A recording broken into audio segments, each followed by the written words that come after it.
this is third chapter in our syllabus. Chapter 3, data handling, CBSE board. So very simple topic. It is easiest in the whole syllabus. सबसे पहले हमने ये एक definition discuss किया था. Data means the raw collection of observation is called as data. और उसमें हमने वेट ऑफ द स्टूडेंट्स लिया था. आपको सबको मैंने वेट पूछा था. फिर उसको हमने प्रोसेसिंग किया, उसके ऊपर उसको असेंडिंग ऑर्डर में लिखा. फिर सबका सम डिवाइडेड बाय 11 लिखा, एवरेज फाइंड आउट किया. Okay, yes. Coming Sunday mains level का जो टेस्ट होगा, तो हमारा मेंस लेवल का जो पिछला टेस्ट हुआ था उसमें हमने क्या सिलेबस रखा था, किसी को याद है? सर फ्रैक्शन एंड डेसिमल्स था एंड इंटीजर्स. ओके, तो पहले 2 चैप्टर उसमें थे, लेकिन फिर भी डेसिमल्स और फ्रैक्शन थोड़ा सा हमने उसके बाद बहुत कुछ सीखा है. From MTG book we have solved and many more questions we have solved. तो अगले संडे को हम फ्रैक्शंस एंड डेसिमल ये पूरा चैप्टर रखेंगे फिर से. एंड डेटा हैंडलिंग सैटरडे तक जितना कंप्लीट होगा उतना आएगा टेस्ट में. तो ये 2 chapter, fractions and decimals and data handling, this is the syllabus for coming okay. सब लोग अच्छे से प्रिपेयर करके रखो. डेटा हैंडलिंग अभी डेली होमवर्क सॉल्व करते जाओ, जो भी बताया है. That's all, you will learn it. It is very easy chapter. और फ्रैक्शन डेसिमल्स का रिवीजन करते रहो जितना भी पढ़ाया हमने. ओके, सर सिलेबस क्या है इसका? इस this Monday is the syllabus for coming Sunday's test. Maths का जो टेस्ट रहेगा मेंस लेवल का, उसका सिलेबस. दूसरा और तीसरा चैप्टर, दूसरा चैप्टर डेसिमल फ्रैक्शन, तीसरा चैप्टर डेटा हैंडलिंग. जितना कंप्लीट होगा उतना.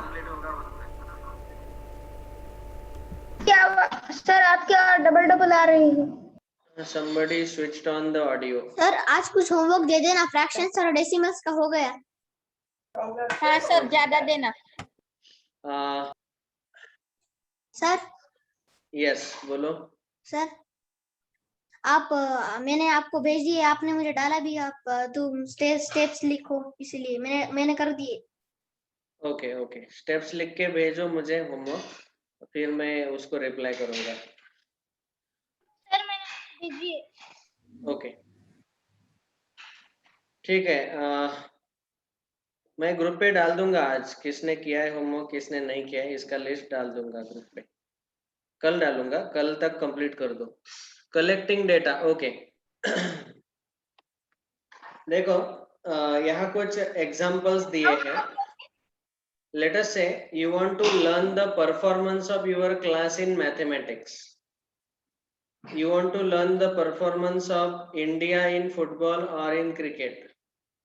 You want to know the female literacy rate in given area. You want to know number of children below the age of 5 in the families around you. तो ये सारे चीजें आपको अगर learn करना है, if you want to study all of this, so you need to have a data. You need to have collection of observations, raw collection of observations. जैसे performance of your class in maths, अगर इसको आपको study करना है तो आपके पास पहले कुछ आपके जो क्लासमेट है उनके मैथ्स के मार्क्स होने चाहिए, उसका मार्क्स का लिस्ट होना चाहिए. तो फिर वो लिस्ट देख के आप क्लास का परफॉर्मेंस बता सकते हैं कि कैसा है, एवरेज है, मीडियम है, हाई क्लास है, उनके मार्क्स देख के. Okay, so you need to have particular observations, मतलब मार्क्स. यहाँ पे ऑब्जर्वेशन क्या रहेंगे? Marks of the students in maths. वैसे ही ये अलग अलग चीजें हमें समझने के लिए हमें पता करना पड़ेगा कि वहाँ पे कौन सा डेटा दिया हुआ है. ठीक है, अभी जब भी हम किसी चीज का स्टडी करते हैं, अब अगर समझो आपको रॉ डेटा दिया हुआ है, रॉ डेटा मराठीमध्ये आपण त्याला म्हणतो कच्ची माहिती. So if you are given raw data, then you need to organise that data properly. Organise करना मतलब अरेंज करना. ओके, अरेंज करना प्रॉपरली. जैसे फॉर एग्जांपल यहाँ पे दिया हुआ है कि इंग्लिश में स्टूडेंट्स ने कैसे परफॉर्म किया, ये मैडम नीलम जानना चाहती थी। तो उन्होंने कुछ स्टूडेंट के यहाँ पे क्या लिखे, मार्क्स लिखे, इंग्लिश में उनको कितने मार्क्स मिले हैं, ठीक है, उन्होंने लिखे। अभी उन्होंने क्या किया कि आउट ऑफ 50 जो मार्क्स मिले उसके साथ साथ हर एक स्टूडेंट का नाम भी लिख लिया, उसका रोल नंबर भी लिख लिया। तो roll number, name and marks, roll number, name and marks, तो ऐसे 5 और 5 10 स्टूडेंट के उन्होंने मार्क्स लिख लिए। ठीक है, क्या किया उन्होंने, सबसे पहले तो मार्क का लिस्ट था, लेकिन उन्होंने सोचा कि ऐसे नहीं समझ में आएगा, मुझे हर एक स्टूडेंट का नाम भी लिखना पड़ेगा, उसका रोल नंबर भी लिखना पड़ेगा, तो मुझे समझ में आएगा कि किसको कितने मार्क मिले। तो ये हुआ पहला स्टेप कि उन्होंने डेटा को ऑर्गेनाइज करते वक्त उस डेटा का करस्पॉन्डिंग ओनर जो है, डेटा किसके बारे में है, उसका नाम लिखा और रोल नंबर लिखा। This is one thing. Second, उनको लगा कि अरे ये सब किसके मार्क्स 23, बीच में 35, बीच में 48, ऐसा ठीक नहीं दिखाई दे रहा है, मुझे समझ में नहीं आ रहा है किसका परफॉर्मेंस अच्छा है, किसका बुरा है। So then next what she did, she wrote the marks in descending order. Descending order मतलब सबसे पहले वो स्टूडेंट का नाम लिखा जिसको सबसे ज्यादा मार्क मिले, फिर उससे कम, उससे कम, उससे कम। तो अभी हमें तुरंत पता चल जाता है ये लिस्ट देख के, yes, Ashish is a topper in English, Govind is the second topper, like that we can clearly tell. तो इसको बोलते हैं organization of data, means whenever the data is given to us we have to organize it like this. वो सबसे पहला चीज हमने क्या देखा इस एग्जांपल में कि हर एक मार्क्स के सामने हमने स्टूडेंट और उसका रोल नंबर लिखा, और दूसरा आई कुड नॉट अंडरस्टैंड, इससे हमें पता नहीं चल रहा था कि कौन किस कैसे परफॉर्मेंस कर रहा है, तो हमने डिसेंडिंग ऑर्डर में मार्क्स लिखे, तो हमें अभी तुरंत पता चल गया कि किसका रैंक कितना है। तो मुझे अभी तुरंत पता चल जाता है कि अरे मनीषा तो 32 मार्क्स है, वो 5वें रैंक पे आई है, तो इसको बहुत कम मार्क है, इसको थोड़ा और इम्प्रूव करना है। बाकी के तो इनको फिर से पढ़ाई करवानी पड़ेगी, ये जो 30 के नीचे है, और उनको फिर से टेस्ट देना पड़ेगा। तो ये टीचर स्टडी करता है हमेशा आपके मार्क्स देख के। आपको भी तुरंत इस वीक में आपको कॉल मिलेगा, जिनको भी कल के टेस्ट में 50 के नीचे मार्क है उनको कॉल आएगा, देख लेना, ठीक है। सर ये बायोलॉजी की टेस्ट हुई उसमें क्या, अब मैथ की होने वाली है उसमें? फिजिक्स और बायो के टेस्ट में। ओके सर, तो कुछ नहीं। मुझे 95 मिले। वेरी गुड, ठीक मुझे है। 94। इसके बाद हमारा अगला मेन कंसेप्ट है एवरेज। ओके, सो अभी हम अगला डेफिनेशन नंबर 1 लिखेंगे, रोमन नंबर 1, एवरेज। एवरेज का दूसरा नाम है एरिथमेटिक मीन। उसको शॉर्ट में हम एएम बोलते हैं, एरिथमेटिक मीन एएम। दोनों का मीनिंग सेम ही है, average and arithmetic mean. Okay, and very easy to understand. अभी देखो हम यहाँ पे क्या डिस्कस कर रहे हैं, we are discussing the most important point, that is representative values. Representative values का मीनिंग क्या है, जैसे मैंने आपको एक एग्जांपल दिया था, इफ यू रिमेम्बर, एक मिनट, उस एग्जांपल को हम एक बार फिर से देख लेते हैं। मैंने ये एक एग्जांपल दिया था, आपको याद है सब लोगों को? Yes sir. हाँ, ये पीसीएमबी 4 सब्जेक्ट में स्कॉटिश के स्टूडेंट्स को एवरेज कितने मार्क मिले, ओएसिस के स्टूडेंट को कितने मार्क मिले, स्विस, प्रिंस, केंद्रीय विद्यालय, गांधी विद्यालय, फिर हम इन सब का एवरेज निकालेंगे और वहां से हमें पता चलेगा कि कौन से स्कूल के स्टूडेंट्स बहुत अच्छा परफॉर्म कर रहे हैं। तो हमने क्या किया, यहाँ पे एवरेज निकाला। Average is a representative value. जैसे फॉर एग्जांपल, अगर समझो फॉर एग्जांपल अमेरिका में in USA there is a meeting and where they have invited all the countries. तो सारे कंट्रीज के खाली जो फाइनेंस मिनिस्टर्स है उनको ही बुलाया, बाकी किसी को नहीं बुलाया. तो finance minister will only go from our India side, so he is called as representative. वो हमारा प्रतिनिधित्व करेंगे फाइनेंस मिनिस्टर. तो वैसे ही ये जो पूरे स्कॉटिश के चारों मार्क्स दिए हैं, इनका जो एवरेज आएगा, that average value is a representative value. वो प्रतिनिधित्व करेगा स्कॉटिश स्कूल का.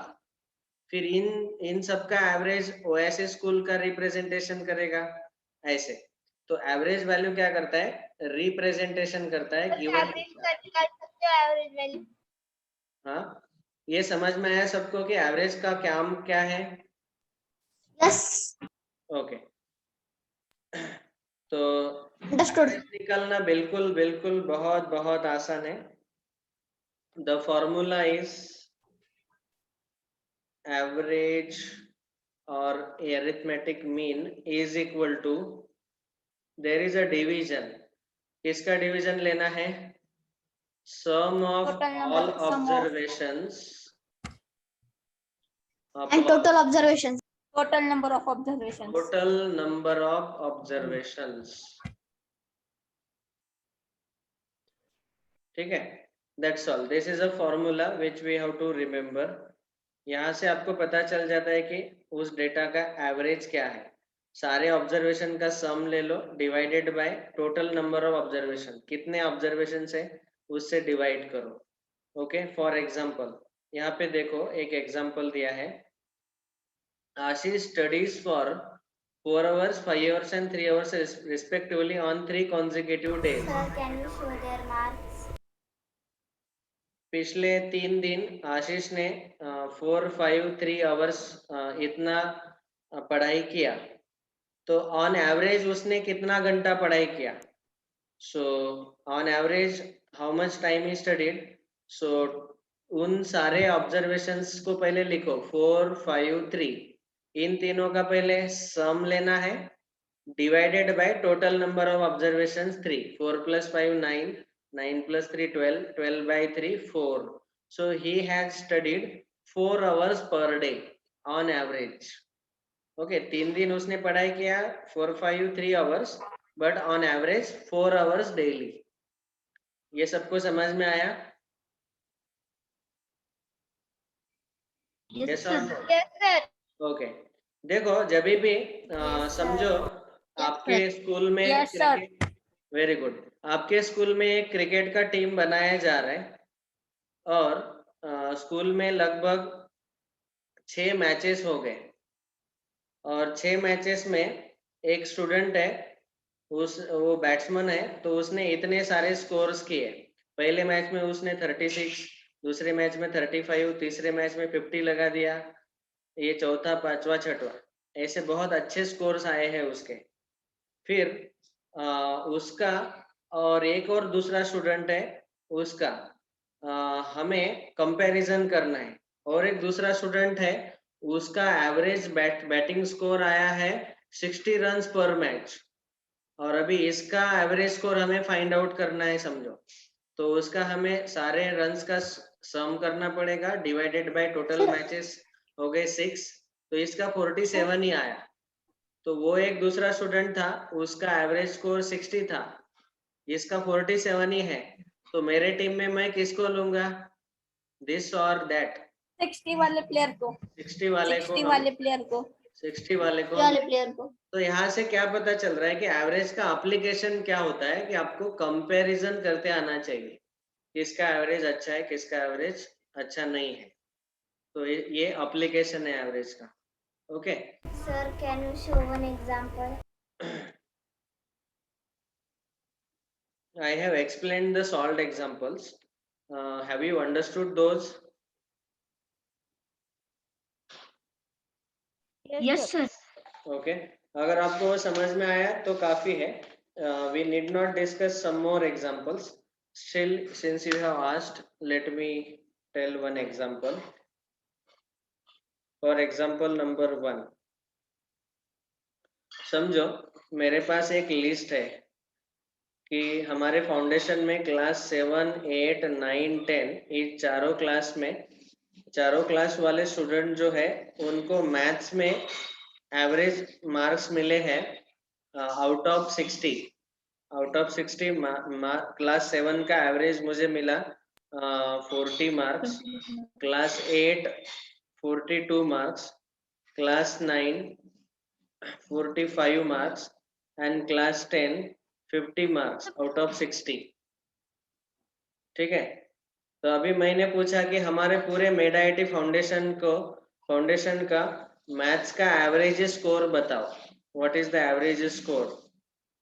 सो what we will do, we will see that ये 4 क्लासेस है हमारे, Add on. so we will take average is equal to sum of all observation upon total number of observation. So all observations are 40 plus 42 plus 45 plus 50 divided by total 4 observation. 4 class के 4 observation हमने लिखे, इन सब का sum ले लो। Unit place 7, 9, 13, 177 upon 4. 4 4 is 16, 4 4 is 16, 44.44. This is the average score of maths in made IIT Foundation. मतलब 60 में से बच्चों को 44.44 इतने मार्क्स मिलते हैं जनरली ऑन एन एवरेज, ऐसा हमने कंक्लूजन निकाला। Is it clear to everyone? Yes, sir. Yes, sir. So this was our first representative value, average or arithmetic mean.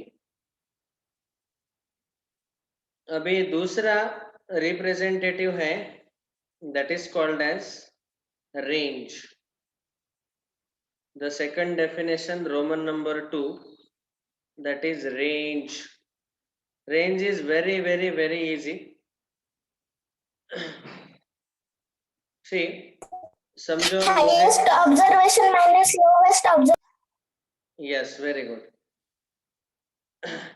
Range का मतलब क्या होता है, जैसे मैंने अगर आपको पूछा कि हमारे क्लास में कौन से सब्जेक्ट में स्टूडेंट बहुत होशियार है, और मैंने आपको ऐसे उनके मार्क्स दिए, फिजिक्स, केमिस्ट्री, मैथ्स, बायो, समझो ये 4 सब्जेक्ट है, और मैंने आपको बताया कि फिजिक्स में सबसे कम मार्क मिले हैं 60 में से 20, और सबसे ज्यादा मार्क मिले हैं 60 आउट ऑफ 60।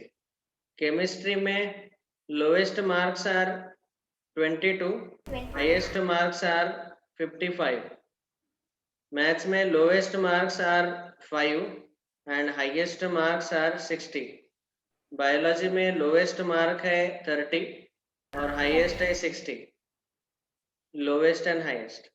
और मैंने आपको पूछा कि इसका मतलब आप बताओ कि कौन से सब्जेक्ट में स्टूडेंट होशियार है, तो आप क्या करेंगे, highest mark minus lowest mark, ये सब्ट्रैक्शन लेंगे। यहाँ पे 40 मिलेगा, 55 माइनस 22 33, 60 माइनस 5 55 और 60 माइनस 30 दैट इज 30।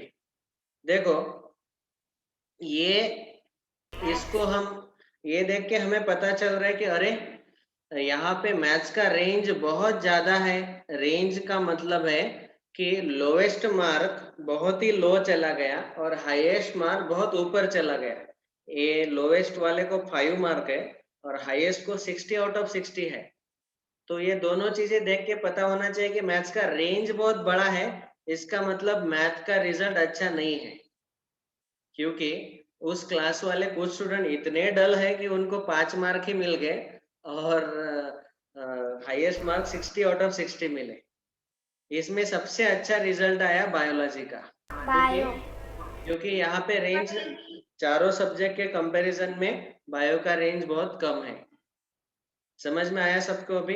तो रेंज देख के हमें समझ में आता है कि डेटा कहाँ से कहाँ तक स्प्रेड हुआ है।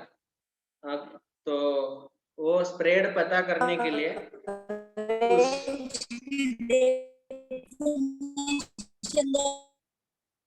आवाज सुनाई नहीं दिया, कौन बोला? सर रेंज की डेफिनेशन दो ना। Yes, so the definition of the range is difference between highest observation and lowest observation. This is the definition. हम क्या करेंगे, सीधा इसका फॉर्मूला ही लिख लेंगे। ये मैंने एग्जाम्पल दिया था, एग्जाम्पल 1।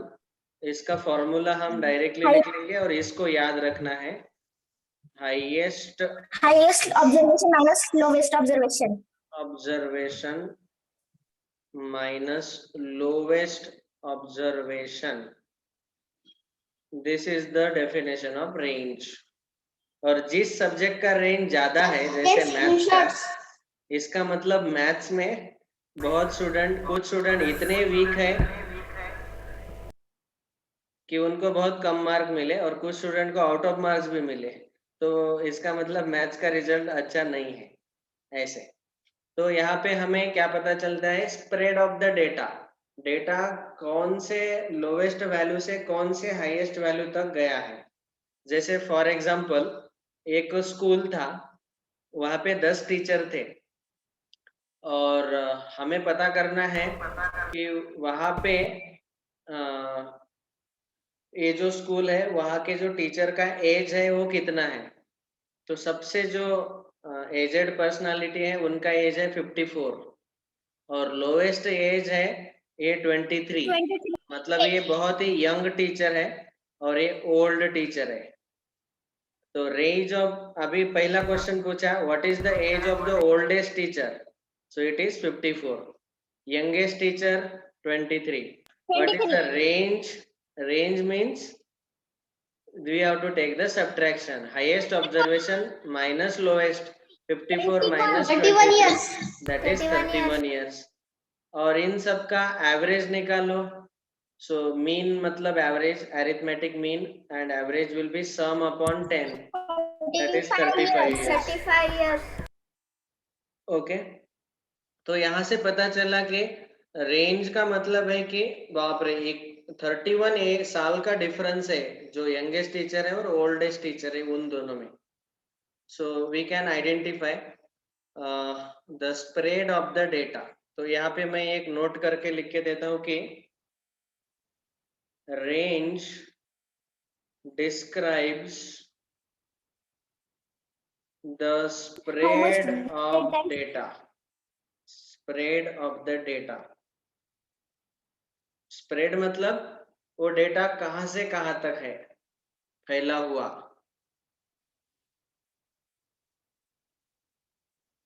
ठीक है, तो ये हुआ दूसरा डेफिनेशन। बस इन दो डेफिनेशन का यूज करके आपको पहला एक्सरसाइज अभी सॉल्व करना है, exercise 3.1 which is very very easy. This is today's homework and there are total 9 questions. There are total 9 questions. आप इसकी पीडीएफ भेज सकते हैं? हाँ, yes, I will send the PDF also. Group पे भेज दूंगा क्लास होने के बाद। देखो इस पर्टिकुलर एक्सरसाइज में आपको क्या क्या करना है। ये सारे सब्जेक्टिव क्वेश्चंस है, तो इसीलिए स्टेप बाय स्टेप आंसर लिखो और आपको क्वेश्चन लिखने का जरूरत नहीं है। While writing in the notebook, just give heading exercise 3.1 question 1, direct solution लिखना स्टार्ट करो। वहां पे क्वेश्चन 1 क्या है, find the range of Heights of any 10 students of your class. अभी आपको पता नहीं है हाइट्स आपके क्लास के स्टूडेंट्स के, तो वो जो हाइट्स है आप अपने खुद के मन से ले लो, वो 10 वैल्यूज खुद से ले लो। जैसे मैं पहला क्वेश्चन हमें खुद सॉल्व करना है, इसीलिए मैं बता देता हूँ। एक्सरसाइज 3.1 क्वेश्चन 1, तो समझो डायरेक्टली लिखना है आपको सॉल्यूशन नोटबुक में। क्वेश्चन का नंबर लिखो और उसके बाद सॉल्यूशन, क्वेश्चन नहीं लिखने का, क्वेश्चन ऑलरेडी बुक में है। और अगर जिनके पास ये एनसीईआरटी का बुक नहीं है, पीडीएफ नहीं है, तो हमारा एमटीसी बुक है ही। एमटीसी बुक में आप अगर जाएंगे नंबर 3.1 लिखनी है। एनसीईआरटी सेक्शन पेज नंबर 60, वहां पे एक्सरसाइज 3.1 में क्वेश्चन देखो, बिना सॉल्यूशन देखे खुद सॉल्यूशन लिखना है नोटबुक में। नहीं तो सारे सॉल्यूशन देख के लिखेंगे तो मुझे चलेगा कि आपने कॉपी पेस्ट किया। जिसने कॉपी पेस्ट किया, मैं कल के क्लास में उसको क्लास में लिखने को बोलूंगा, सॉल्यूशन एक्सप्लेन करने को बोलूंगा। अगर किसी को नहीं है एक्सरसाइज 3.1 सॉल्व करनी है। Yes, that is today's homework. Okay, तो range of the heights of any 10 students, तो कोई भी 10 हाइट ले लो आप। हाइट सेंटीमीटर में ले सकते हैं या इंचेस में ले सकते हैं, हम सेंटीमीटर में ले लेते हैं। Let's say for example we will take on an average, आपके 7th स्टैंडर्ड के स्टूडेंट का जो हाइट है वो कितना रहता है? किसी को अपना हाइट पता है? हाँ, 141 सेंटीमीटर। 141 138 सेंटीमीटर। 138 सेंटीमीटर, ठीक है। तो एवरेज, ऑन एन एवरेज इसके ऊपर नीचे 138, 137, 139, 140, 141, 142, ये सारे 10 हाइट्स ऐसे लिख लो इन सेंटीमीटर। और हमें इसका रेंज अगर पूछा गया अभी 140, सर मन से लिखते हैं हाइट। 148 148 ये सबसे बड़ा स्टूडेंट है। सर हम 136, अंदाज से लिख सकते हैं। अभी हमें क्या पूछा गया कि find the range of the heights of any 10 students of your class. ये कितने हो गए? 1 2 3 4 5 6 7 8 9, और एक हाइट लिख लेते हैं 138। देखो ये जो लिख रहे हैं हम, ये अपने मन से लिख रहे हैं, क्योंकि यहाँ पे उन्होंने कुछ डेटा दिया ही नहीं। अभी आप स्कूल में थोड़ी ना जाके रेंज हाइट गिनेंगे।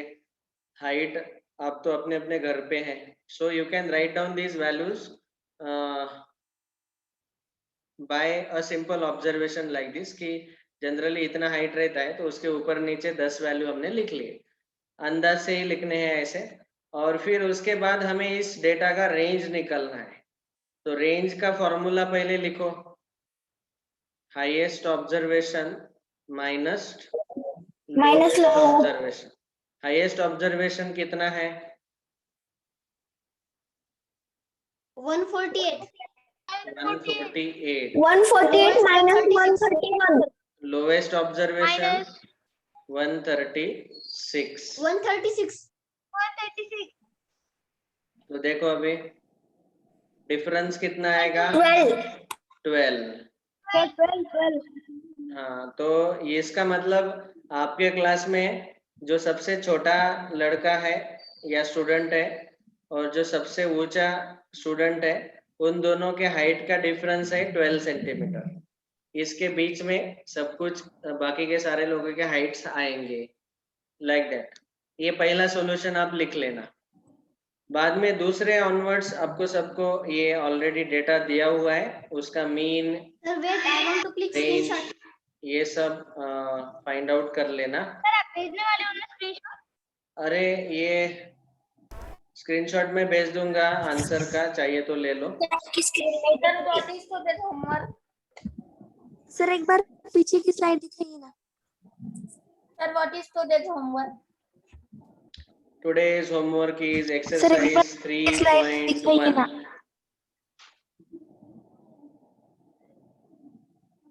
ये दिखाई है ना? आपको एक पीडीएफ भेजी। Okay sir. देख सकते हो क्या वो वही है? ये पीडीएफ भेज दूंगा, या फिर आपके पास एमटीसी बुक है तो पेज नंबर 60 पे ये एक्सरसाइज के क्वेश्चंस दिए हुए हैं। ओके, ठीक है, this was first. Next, definition number 3।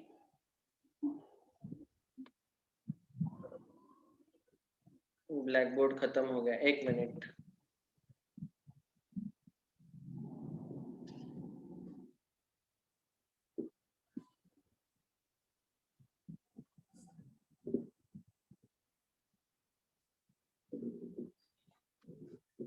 Definition number 3.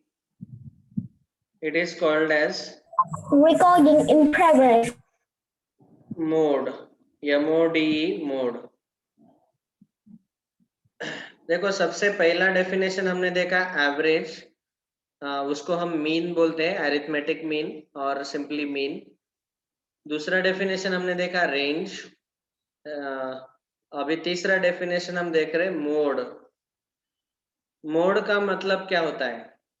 Very easy to understand what is mode. C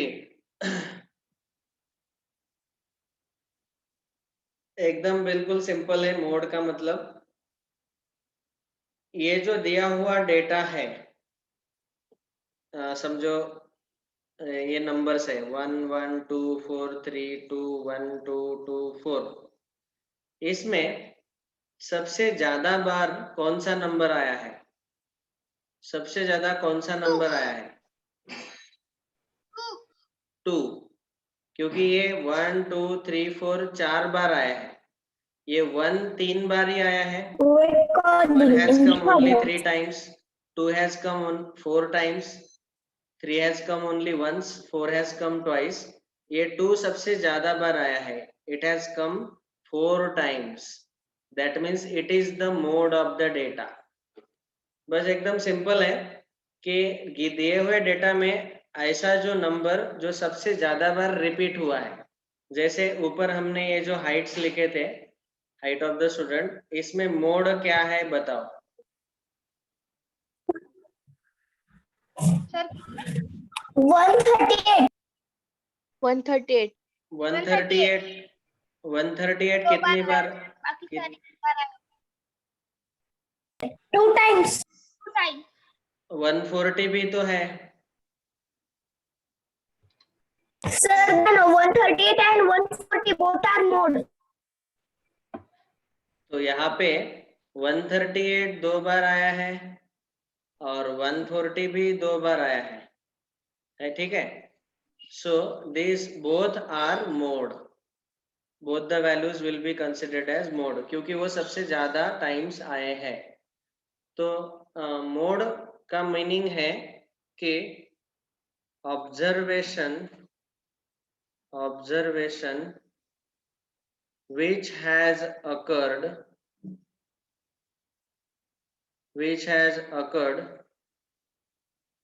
largest number of times is called as mode of data. Okay, for example, समझो यहाँ पे मैंने एक एग्जांपल दिया है 2 3 4 3 4 5 7 3 4 3 8 4 3। 4 is the mode. 4.